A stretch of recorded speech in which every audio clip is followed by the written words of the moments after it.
I'm Carrie. I'm the head of school, and my school has approximately 57 employees, and I give Zoom meeting 5 out of 5. Previously, when we used Skype, I believe there was a delay. Often we had to wait for a dial-in. I don't recall there being an option for multiple people to attend a meeting.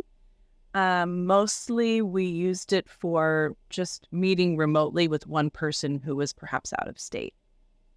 We ultimately went with Zoom because it offered so many options. It is such a robust platform that it allows for one-on-ones up to 100 for the subscription that we have. Actually, we have up to 300 in our subscription because we often host large group webinars.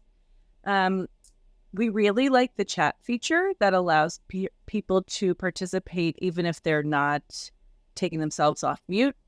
They can give their comments in the chat box, sort of in a water flow. We like the option for folks to use a hand raising, little emoji that gives us a chance to call on folks. The background is also really helpful, where you can change your background and people can present as if they are at another location and maybe they're on an island somewhere. But all of the ways in which we can interact with one another is the most important part of why we use Zoom, that we can get together even when we're not together in person. For the most part, it was pretty easy to onboard Zoom meeting into our organization. The reality is we run the gamut of folks who are tech savvy and tech averse. So for those who are happily on their computers, engaging in that sort of work on a fairly regular basis, integrating Zoom was no big deal. For those for whom the computer in and of itself is a challenge, it was certainly more complicated to get those folks up to speed. But once it is that everybody had enough experience and practice, it was no big deal to get everybody up and running.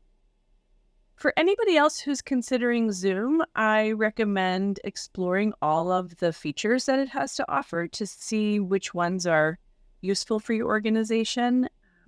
Certainly knowing how many folks can join a call at once is really important, depending on the way your organization uses Zoom.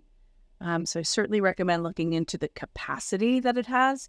And I also recommend utilizing the passcode feature to make sure that only those folks you are inviting to your meetings are attending.